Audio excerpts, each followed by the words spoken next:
There's this man's photo on the wall of my father's office at home. You know, where father brings his work, where he doesn't look strange. Still wearing his green uniform and colored breastplates, where to prove that he works hard. He also brought a photo of his boss, whom he calls Apo. So Apo could, hang around on the wall behind him and look over his shoulders to make sure he's nappy and all. Father snapped at me once, caught me sneaking around his office at home, looking at the stuff on his wall with frames and medals, told me that was no place for a boy, only men, when he didn't really have to tell me because, that photo of Apo on the wall was already looking at me around, his eyes following me like he was that scared Jesus in the hallway, saying, "I know what you're doing."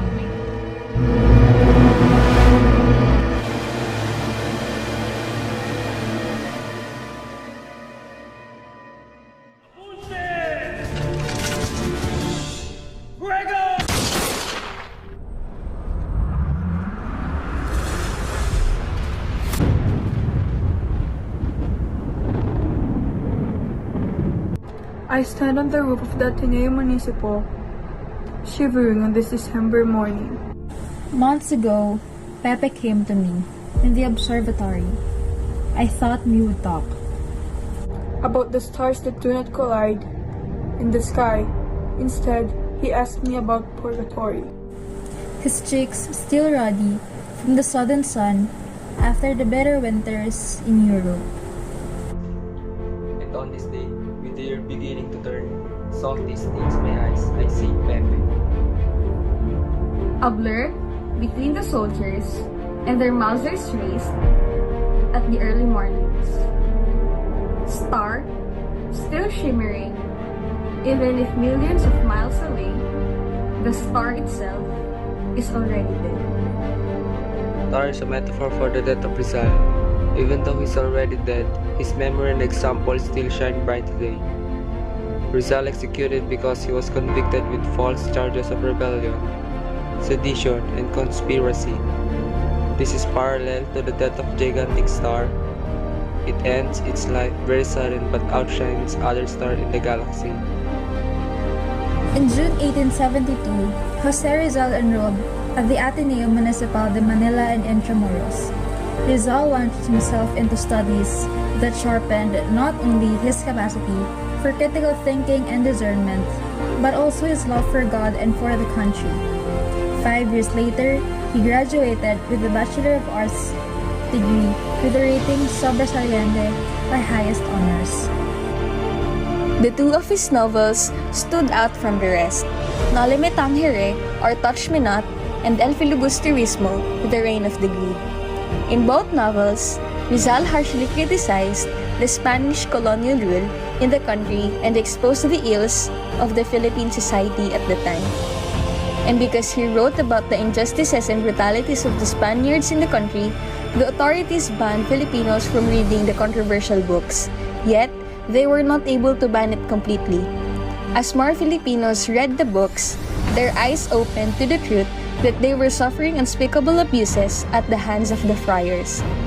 These two novels by Rizal, now considered his literary masterpieces, are said to have indirectly sparked the Philippine Revolution. After his death, the Philippine Revolution continued until 1898, and with the assistance of the United States, the Philippines declared its independence from Spain on June 12, 1898. This was the time that the Philippine flag was waved at General Emilio Aguinaldo's residence in Kawit, Cavite. The way Rizal is appreciated varies from one place in the Philippines to the next, but it is still important to recognize what he had done for the country during his time. The metaphor of the star, of something which has essentially died and yet still lights our path today, is an apt attribute for Rizal and also gives us an insight on how history itself lights a path for us in the present. According to the National Commission for Culture and the Arts, there has never been any law passed to recognize Jose Rizal as a national hero in the country. Even if there has no been proclamation of any Filipino historical figure as our national hero, the position Rizal holds in Philippine history is a tribute to the continued veneration or acclamation of the people in recognition of his contribution to the significant social transformations that took place in our country. Consumatum est!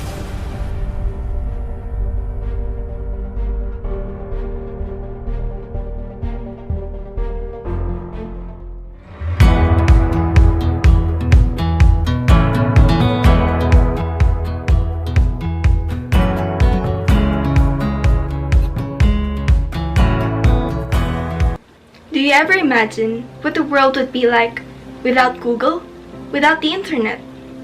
Back in the day, all people ever had were hardbound books, letters, and postcards.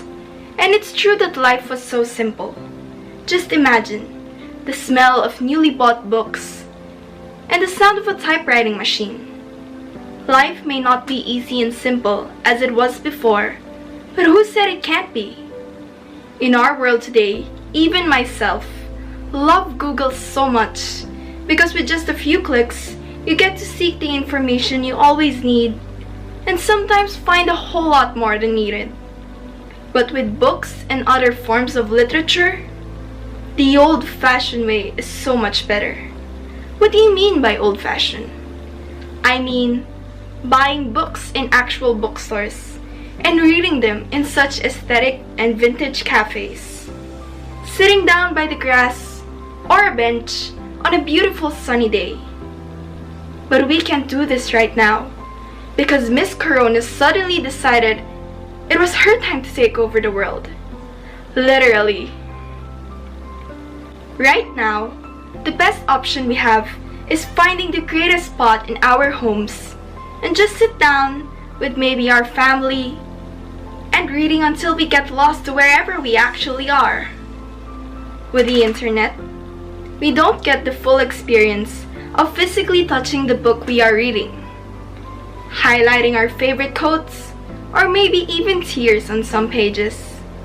With actually reading and not scanning a book, we are able to learn more about the story and to feel as if we are part of the story and inside the plot itself.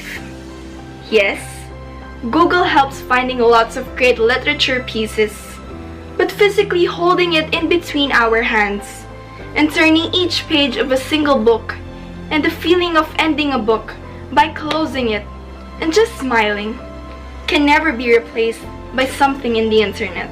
In our past lesson, we have tackled an excerpt of Gina Postol's The Revolution According to Raimundo Mata. I think that this piece was a fundamental part of our history because it was not only about the importance of Philippine history, but also the way Apostol wrote it with relation to other important societal issues and how she placed this into her writing. I most especially love a good plot twist in a story, and how a story can have a much deeper meaning from what we are actually reading. I think that this just shows how much artistic an author can be, and how these simple words and phrases can make such a great difference to anyone who's reading it. Personally, I believe that what Gina Postol did was incredibly brave.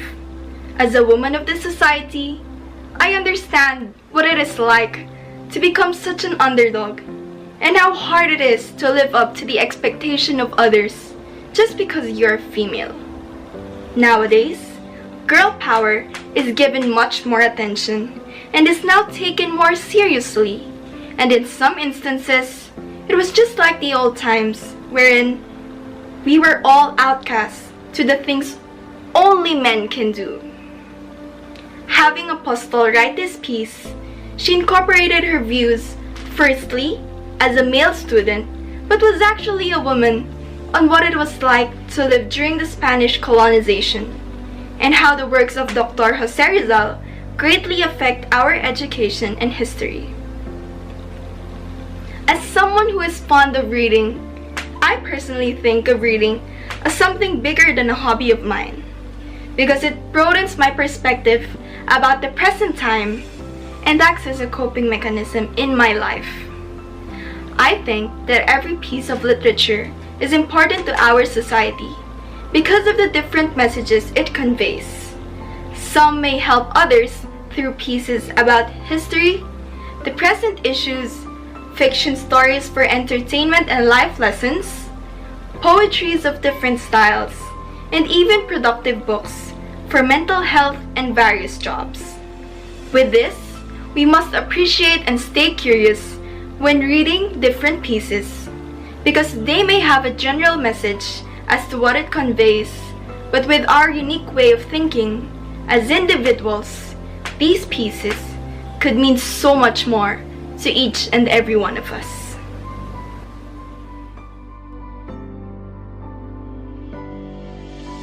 Jose Rizal, the renowned national hero of the Philippines, once said, "One only dies once, and if one does not die well, a good opportunity is lost and will not present itself again." As we face different forms of battles at this time, we, the society, must not forget our role in preserving our history. How can we, the Filipinos of the 21st century, perform our role in upholding our history despite the personal and societal situations we are facing today? Literature, defined as written works, especially those considered of superior or lasting artistic merit, is one of the treasures our country has even up to this very day. In short, literature is a gate towards our history. It is known to all that we have been colonized by several countries for a long time, and this resulted in a vast culture ranging from our simple livelihood to the community that we live in. Literature took place in our history because this became one of the foundations of our independence. It is through Jose Rizal, his great novels, namely Noli Me Tangere and El Filibusterismo, was how the burning desire for freedom enlightened in the hearts and minds of our then countrymen. With this, literature bleeds importance every single day of our lives because it is rooted in our being. The authenticity, validity, and accuracy of literature cannot be nullified. Yes, we have the internet. We have Google and other search engines that provide millions of information in just a snap. But let us not forget the value that literature has. It became and will forever be a bridge between the past and our lives today.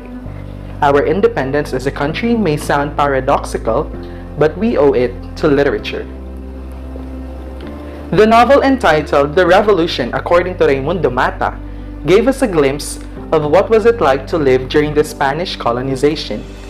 Gina Apostol, the novelist behind this mind-awakening creation, narrated in a form of a memoir the violence of the said colony and made her readers reimagine the nation's great novelist in Rizal, who is considered by many to be the root of the Philippine independence and who was executed by the Spaniards for his revolutionary activities. I felt dedicated to learning more about the roots of the present-day Filipinos, of what we have truly been, and know where we are all going to through this. Relating all these things to the present time, we are all called to preserve our history through the presence of Filipino literature. Based on a report by the United Nations in 2019, the Philippines has the highest literacy rate at 97.95% among Southeast Asian countries. The literacy rate is 98.9% among females and 97% among males aged 15 to 24 years old. Generation Z, born from 1996 up to the present, are being referred here with the highest literacy rate in Southeast Asia. With these statistics, we can use our capabilities to preserve Philippine literature more, not only for us, but also for the future generations, that they may be able to learn more through the established Filipino-made books, novels, epics, and the like. We are the readers of society today. We cannot be detached from being the readers. because it is embedded in our humanity. It is through reading that we will be all educated and informed, and therefore be the game changers of the world. It is through reading that we will be creating solutions to the problems we have today and in the future. It is through reading that we will be able to scrutinize our ideas and stabilize our lives. It is through reading that we gain one of the purposes of our existence as citizens of this world. Let us remember that Rizal did not use his words for mere personal desire, but he dreamt of a better home for his countrymen. Noli Me Tangere and El Filibusterismo will stand righteously along with the other written works of our people in the battle of the Filipinos day by day. Filipino literature will always speak of who we are and why we are here today. We owe freedom to literature because it has been and will always be the foundation of our independence. Let this be known to all that as the hope of the future, taking part into achieving a sustainable life as Filipinos begins with reading our roots, thus making us capable of doing things for the betterment of the society that shall soon bring educated, engaged, and empowered Filipino people.